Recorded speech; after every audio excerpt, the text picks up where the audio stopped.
Biz zibilə atanları təyin elədik. Sağ olsun dövlət qurumları gəldilər gecə ilə zibilə atan şəxsi cəzalandırmaq üçün şöbəyə apardılar.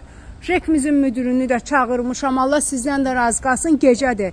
Biz bunu etmədikcə, bunlara cəza yazmadıqca bu vəziyyət bu davam edəcək. Lazımdır bu kişiyə gecə ilə.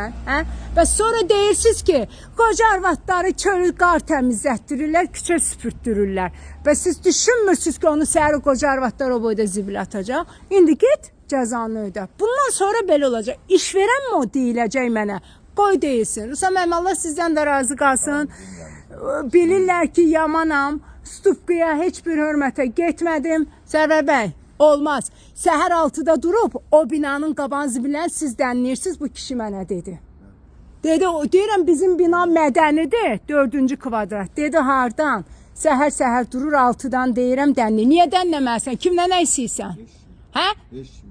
Niyə sən bir 300 manat komendant pul alırsan deyə kiməsə zibil dənləməlisən? Eləməyəcəksiniz bundan sonra. Hamısı belə cəzasını alacaq. Burada nə qədər erməni varsa, hamımız cəzası alacaqsınız. Zibil atanlar, ifritələr. Eşidin elə gecə ilə səsimi, çıqanlar. Polis də apardı.